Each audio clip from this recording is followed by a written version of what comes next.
Hello hi friends, welcome to my channel Lahari Venky creative. ఇవాళ మోదకాలను ఎలా తయారు చేసుకోవాలో చూద్దాం. మోదక్ మోడ్ లేకపోయినా చాలా ఈజీగా అండ్ టేస్టీగా ఎంతో కలర్ఫుల్గా మోదకాలను ఎలా తయారు చేసుకోవాలో చూద్దాం. ముందుగా ఒక కప్పు వరకు సన్న రవ్వని తీసుకోవాలి.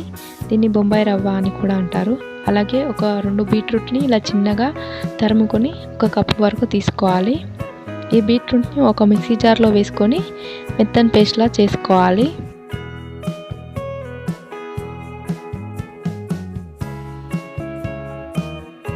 మధ్య మధ్యలో కొద్దిగా వాటర్ అనేది యాడ్ చేసుకుంటూ మిక్సీ పట్టుకోవాలి. తర్వాత స్టవ్ ఆన్ చేసుకొని కడాయి పెట్టుకొని ఒక 1 టేబుల్ స్పూన్ వరకు నెయ్యి వేసుకోవాలి.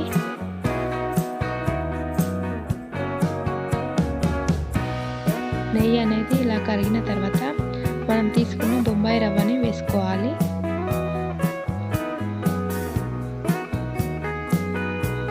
మంటని లో ఫ్లేమ్లో పెట్టుకొని ఒక 5 మినిట్స్ వరకు ఇలా కలుపుతూ బాగా వేయించుకోవాలి.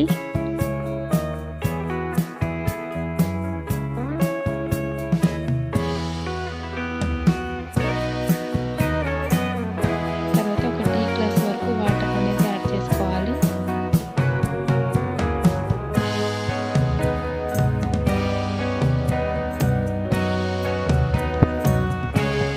వాటర్ తీసుకున్న తర్వాత మనం ముందుగా మిక్సీ పట్టుకున్న బీట్రూట్ జ్యూస్ని వేసుకోవాలి.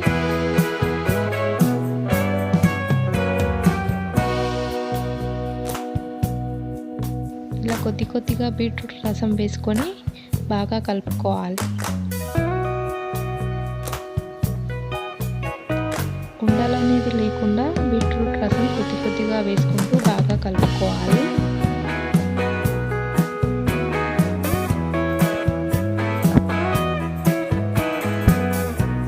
ఎలాంటి ఫుడ్ కలర్ అనేది యూస్ చేయకుండా ఇలా బీట్రూట్ రసంతో మోదకాలను తయారు చేసుకుంటే చాలా రుచిగా అండ్ చూడడానికి కలర్ఫుల్గా కూడా ఉంటుంది. ఇలా ఉండలనేది లేకుండా బాగా కలుపుకోవాలి.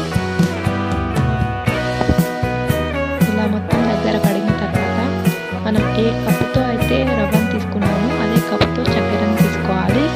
సేమ్ క్వాంటిటీ తీసుకోవాలి. ఇలా బాగా చక్కెర అంతా కరిగే వరకు కలుపుకోవాలి.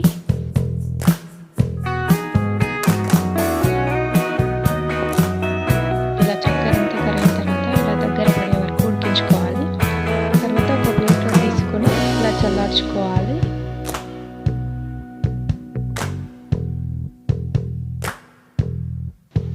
కొద్దిగా చల్లారిన తర్వాత చేతికి నెయ్యి అప్లై చేసుకొని కొద్దిగా ముద్దలుగా తీసుకుంటూ మోదక్ మోడ్ లాగా చేసుకోవాలి.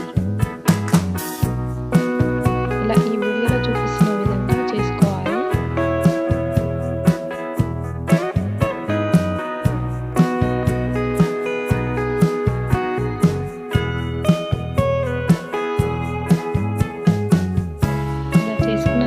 ఒక స్పూన్ సహాయంతో ఇలా ఘాట్లు పెట్టుకోవాలి. మోదక్ మోడ్ లేకపోయినా మోదకాలని ఈజీగా చేసుకోవచ్చు. ఇలా ఈ విధంగా చేసుకుంటే చాలా ఈజీగా అండ్ టేస్టీగా ఎంతో కలర్ఫుల్గా మోదకాలను చేసుకోవచ్చు. ఇలా 5 to 10 మినిట్స్లోనే చేసుకోవచ్చు ఈ మోదకాలని. ఇలా మొత్తం రవ్వని మోదకాలుగా చేసుకోవాలి. ఇలా ఒక స్పూన్ సహాయంతో ఇలా ఘాట్లు పెట్టుకుంటే మోదకాలుగా రెడీ అయిపోతాయి. ఇలా 10 మినిట్స్లోనే మోదకాలు రెడీ అవుతాయి. చూడడానికి కూడా ఎంతో కలర్ఫుల్గా ఈ మోదకాలు అనేది ఉన్నాయి.